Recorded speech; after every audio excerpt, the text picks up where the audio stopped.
एक बार की बात है, किसी गांव के मंदिर में देव शर्मा नाम का एक प्रतिष्ठित साधु रहता था।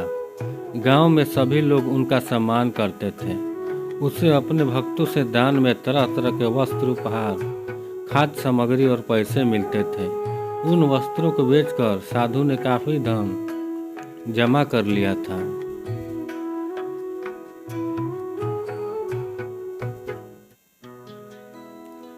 साधु कभी किसी पर विश्वास नहीं करता था और हमेशा अपने धन की सुरक्षा के लिए चिंतित रहता था। वह अपने धन को एक पोटली में रखता था और हमेशा अपने साथ लेकर ही चलता था।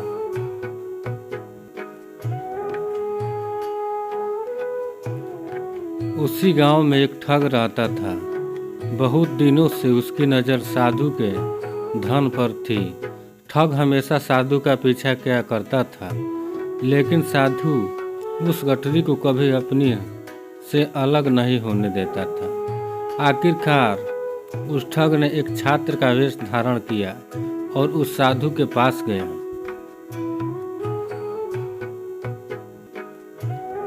उसने साधु से मिन्नत की कि उसे वह अपना शिष्य बना ले, क्योंकि वह ज्ञान प्राप्त करना चाहता था।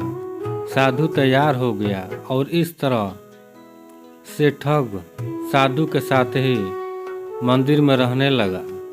ठग मंदिर की साफ सफाई से लेकर अन्य सभी कार्य भी करता था।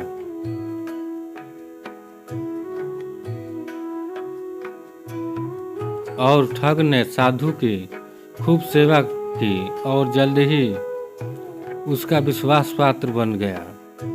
एक दिन साधु को पास के गांव में एक अनुष्ठान के लिए आमंत्रित किया गया। साधु ने वह आमंत्रित स्वीकार किया और निश्चित दिन साधु अपने शिष्य के साथ अनुष्ठान में भाग लेने के लिए निकल पड़ा। रास्ते में एक नदी पड़ी और साधु ने स्नान करने की इच्छा व्यक्त की। उसने पैसे की गठरी को एक कंबल के भीतर रखा और उसे नदी के किनारे रख दिया।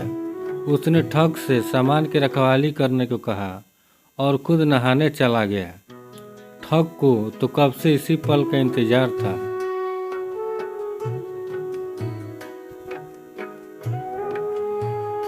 जैसे ही साधु नदी में डुबकी लगाने गया, वह रुपये की गठरी लेकर चंपत हो गया। इसलिए कहते हैं कि किसी अजनबी पर तुरंत विश्वास नहीं करना चाहिए, नहीं तो यही हाल होता है। दोस्तों, अगर वीडियो अच्छी लगी तो लाइक कीजिए, सब्सक्राइब कीजिए और शेयर कीजिए।